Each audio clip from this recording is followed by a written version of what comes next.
I really just want to punch a lot of people in the face, to be honest. Like it was like a spiritual exercise to write the Substack.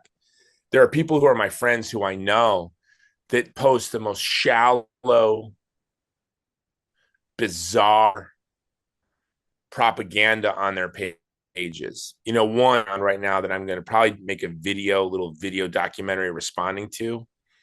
It's like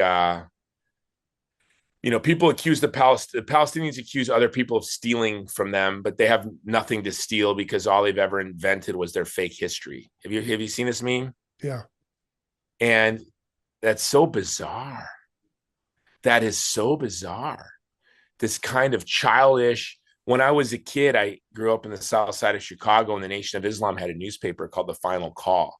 And you could buy a bag of fruits. You get like a couple apples and a banana and a pear or peach for like $1. And then you also get the newspaper. It was kind of the deal. So I would go buy these fruit bags and get the paper, and I'd go read the paper. So here I am, white boy, blonde hair, blue eyes, reading Minister Farrakhan's paper.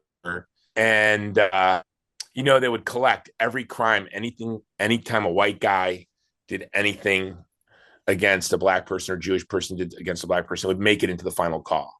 And as a child, I remember thinking how obviously propagandistic this is, right? If you're calling the whole country for crimes and putting them in a weekly paper or whatever it was.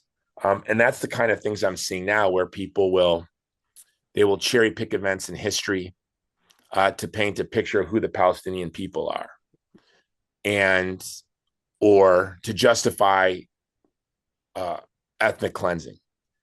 You have Congressman Fine saying drop from your home state of Florida saying nuke Gaza. So I wrote this like stuck between tribes, because I do have friends that are spokespersons. I have a friend who's one of the kindest, gentlest, most beautiful human beings I've ever known. And he is the spokesperson for one of the most prestigious Zionist organizations in the world. I know Ambassador Huckabee. Ambassador Huckabee is someone who I always perceived as a good and holy man. And I'm coming from the position of someone who's not very good nor very holy.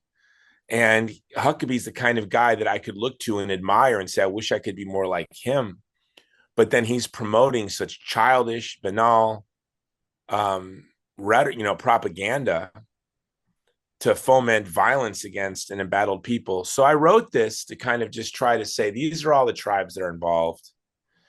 And it's hard to maneuver, right? It's really, really hard to maneuver.